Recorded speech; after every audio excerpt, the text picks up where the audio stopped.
Have you ever found yourself scrolling through social media and suddenly thinking, why are they so successful, so wealthy, so happy, while I'm just stuck in the same place?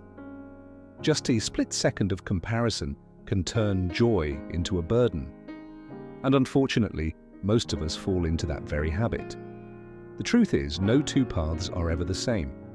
If a fish spends its whole life wishing it could fly like a bird, it will only live in disappointment, even though it already has the ability to swim across the entire ocean. But we often forget our own true value, shrinking ourselves under someone else's light. Today I want to tell you a story. It's a simple one, but it just might change the way you see yourself. Stick with me until the end, because every detail in this story could be the reminder you've been searching for all along. In a small village on the edge of town, there was a boy named Daniel. Everyone knew him as kind, hardworking, and always ready to help others. But behind that smile was a sadness he never spoke of. He had a dangerous habit, constantly comparing himself to other people. At school, Daniel saw Michael, the smart kid who always topped the exams. Daniel would think, if only I could be as smart as him. When he looked across the street, he saw James, a teenager from a wealthy family with every comfort imaginable. Daniel sighed again. I wish I had that much money. Even on the playground, when he saw someone run faster than him, he couldn't help but ask himself, why can't I ever be like them? Those thoughts followed him day after day, like a shadow he couldn't escape. He lost focus in class, stopped enjoying games, and little by little, his confidence faded away. At night, he would lie awake, with only one thought echoing in his mind. I'll never be as good as them. One day, an old man appeared in the village. Everyone respected him and affectionately called him Mr. Howard. He had lived through many ups and downs in life and was known for his simple yet profound advice.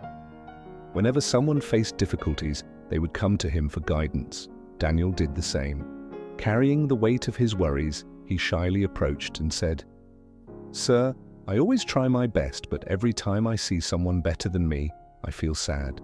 No matter what I do, I just feel like I'll never measure up.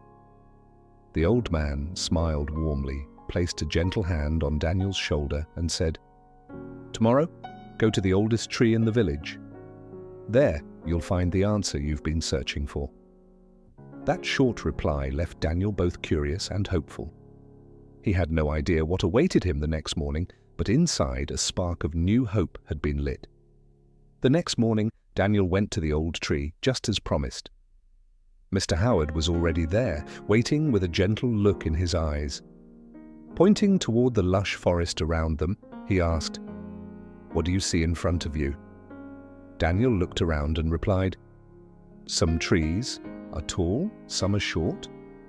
Some are heavy with fruit and some don't have any at all. The old man nodded. That's right. But think about this.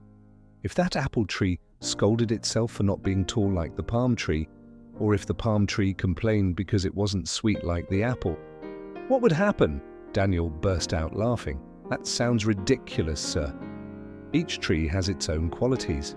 Mr. Howard smiled. Exactly. The forest is beautiful and balanced because of those differences. No tree needs to be like another, yet every tree matters. And people are the same. Each of us carries our own value, our own strengths. Only when we stop comparing and start appreciating ourselves do we truly find peace. Those words slipped into Daniel's mind like a cool breeze. He began to realize that all this time, he had been the one creating invisible chains that held back his own happiness. After a walk through the forest, Mr. Howard led Daniel to a small pond. The water was crystal clear, with schools of fish swimming freely. Above them, a bird soared gracefully across the wide blue sky. Slowly, the old man spoke. Imagine if those fish longed to fly like the bird. How do you think they would feel?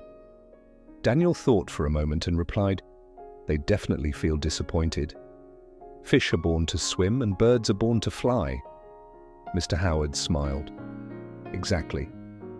So why are you trying to turn yourself into someone else? You have strengths and talents of your own that you haven't even discovered yet. Comparing yourself only makes you forget what's most precious within you.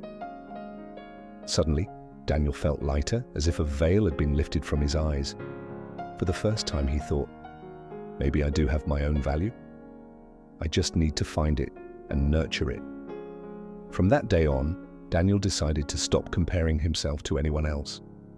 Instead of feeling sad about other people's success, he started focusing on the things he could do best. He dedicated time to studying hard, exploring his interests, and building his own skills. Before long, Daniel regained his confidence. Each day became more exciting because he knew he was making progress, step by step, on his own path. Years later, through persistence and effort, Daniel built a strong career. He not only became successful in his work, but also grew into an inspiration for the whole village. When people asked about his secret, Daniel would simply smile and say, "Never compare yourself to others. Find your path and walk it with your own 2 feet." Daniel's life proved one timeless truth. The sun and the moon don't shine at the same time, but both are equally important. Everyone has their own unique value, if only you recognize it and nurture it. So don't waste time comparing, live true to yourself. And if this story resonates with you, share it to inspire someone else.